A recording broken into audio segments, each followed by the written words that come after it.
My girlfriend said you didn't deserve me, I replied. You're right, I deserve better. At the time, I said it to sound strong, but inside I was breaking apart. We'd been together for almost 4 years.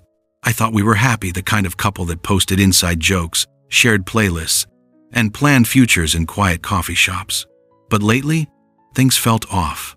She started comparing me to other guys, saying things like, "You should be more ambitious, like Andrew," or "I wish you'd dress better." I tried to keep up, but every time I did, she found a new reason to be disappointed. I guess when someone's already half out the door, nothing you do will ever be enough. That night, she said it so casually, "You don't deserve me, Henry." She said it like a line she'd rehearsed 100 times, calm, cold, and confident, as if my feelings didn't matter. Those 5 words hit me harder than any breakup story you'll ever hear, because she said them with the kind of practiced confidence only someone already planning to leave can have. I didn't yell. I didn't beg. I just looked at her and said, "You're right, I deserve better." She blinked, surprised maybe because I wasn't crying or chasing her this time. She left that night with her phone lighting up every few seconds, and I already knew who was on the other end of those messages. Her coworker, the guy with the smug grin and helpful hands who always seemed to hover a little too close.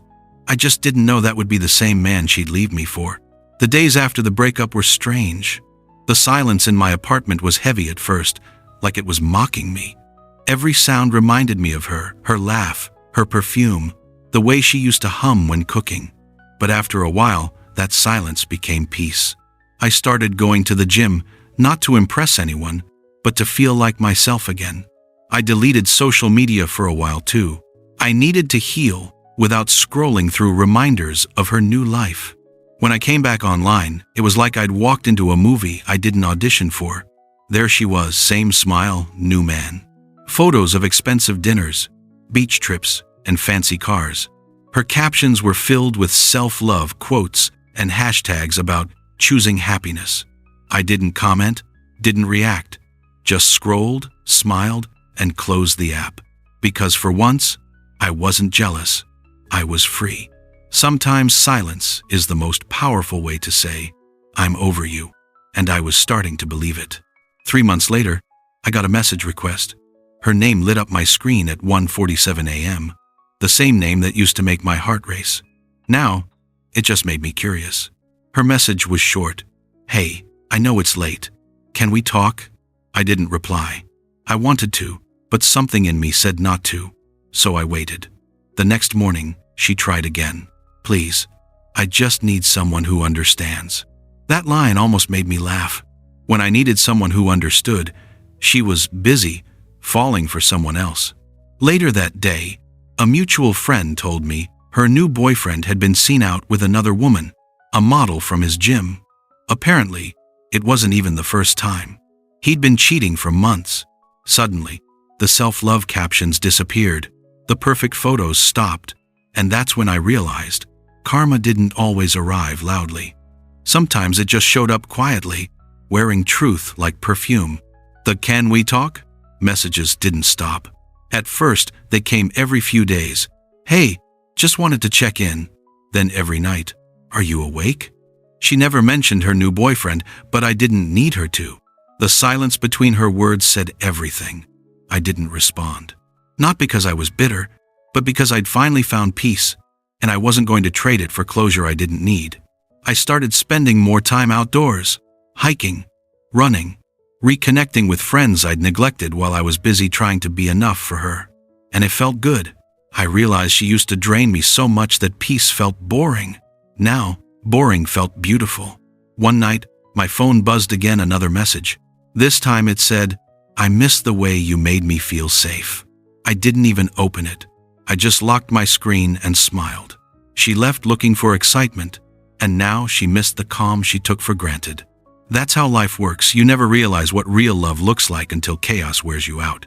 I hadn't seen her in person since she left, but life has a way of testing your healing. One Friday, I walked into my favorite cafe, and there she was, sitting alone, stirring her coffee like she was waiting for someone who wouldn't come. She looked up, froze, then smiled like nothing had ever happened. "Henry," she said softly. "Wow, you look good." I just nodded. "You too."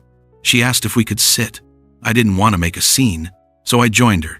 She started talking fast, nervous about how things had been complicated. Apparently, her dream man wasn't so dreamy after all.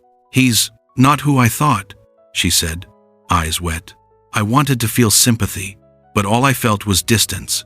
She was a stranger, wearing a familiar face. When she asked, "Do you ever think we could try again?" I looked her dead in the eye and said, "I think we already had our chance." Then I paid for my coffee, wished her well, and left. It wasn't revenge. It was peace served cold, with a smile. That cafe moment changed everything. It made me realize I wasn't the broken one anymore, she was. All those nights I spent wondering what was wrong with me. Turns out, the problem was never that I wasn't enough. It was that I was too much for someone who didn't know what real love looked like. I threw myself into work, started a small business I'd always dreamed of, and surrounded myself with people who matched my energy. I stopped explaining my worth and started living it. Funny thing, the more I grew, the smaller the past felt. Then one evening, my phone buzzed again. It was her, but not with words this time. Just a photo. A wedding invitation. His wedding, not hers. I didn't reply. Some things deserve silence more than sympathy. A few months later, I ran into her again by accident. She looked drained, smaller somehow. We exchanged polite words. Then she said something that stayed with me. He cheated on me with the same girl he swore was just a friend. I just nodded. "I'm sorry that happened to you." She laughed bitterly. "No, you're not." She was right. I wasn't. Not because I wished her pain, but because I had finally stopped carrying hers. As I walked away, she said, "You really don't feel anything anymore, do you?" I turned and said, "I feel grateful." She looked confused, so I added, "Because losing you taught me to stop settling for people who make love feel like a test." Then I left her standing there, looking like the person who finally understood what deserve truly means. After that last conversation, I finally deleted her number, not out of anger, but because I no longer needed a reminder of who I used to be. For months, I had carried her memory like a bruise, pressing on it just to see if it still hurt. But now, it didn't. My days were full, work was thriving, my mind was quiet, and my peace wasn't negotiable anymore. Friends started noticing the change. "You seem lighter," one of them said during a night out. I laughed. Guess I finally stopped mistaking chaos for chemistry. That line stuck with me, because that's what she was, chaos disguised as passion. And for the first time in a long time, I didn't want her back. I didn't even want revenge. I just wanted to keep becoming the version of myself that she was too blind to see. Healing wasn't about forgetting her. It was about remembering me. Life has a funny way of rewarding quiet hearts. I met someone new, not at a party, not online, but at the grocery store, of all places. She dropped her coffee beans, I helped her pick them up, and somehow we ended up talking for an hour in the cereal aisle. Her name was Harper. She was simple, kind, and didn't make love feel like a competition. We took things slow, dinners, long drives, late-night talks. She didn't try to fix me. She just listened. With her, silence wasn't awkward, it was safe. And that's how I knew I'd healed. Because for the first time since my ex left, I didn't compare anyone to her. I didn't need to. Harper wasn't better than my ex, she was just real. And real is better than perfect every single time. Almost a year later, I got one last message from my ex. It was long, emotional. She said she'd seen me and Harper together and that she was happy I'd found someone good. But halfway through the message, the tone shifted. She admitted she still thought about me sometimes, about the things we could have been. It didn't make me angry, but it didn't make me nostalgic either. It just felt distant, like reading someone else's story. I typed a short reply. "I'm genuinely glad you're doing better. Take care of yourself." Then I hit send. No hate, no hidden meaning, just closure. Because when you truly move on, you don't need to burn bridges, you just stop crossing them. "Sometimes I still think about the night," she said. "You don't deserve me." Back then, I thought those words were meant to hurt me. Now, I see them differently. She was right, I didn't deserve her. I deserved someone honest, someone peaceful, someone kind, and sometimes life breaks your heart just to set you free. I learned that love isn't about proving your worth to someone who can't see it. It's about recognizing your own, even when they walk away. That realization didn't come overnight, but when it did, everything made sense. Losing her wasn't my ending, it was my beginning. Months later, I posted a photo, not of a new car or a vacation, but of Harper and me cooking dinner together, laughing. The caption read, "Peace looks good on me."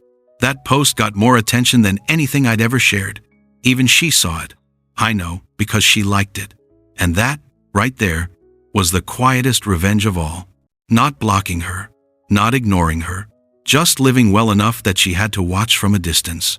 Because sometimes, karma doesn't shout. It whispers through happiness, through laughter, through a heart that finally stopped bleeding. And when she called me crying that night saying, "I miss how you used to love me," I didn't say anything cruel. I just said, "You were right. I didn't deserve you. I deserved better." Then I hung up, smiled, and went back to the dinner that love never ruined.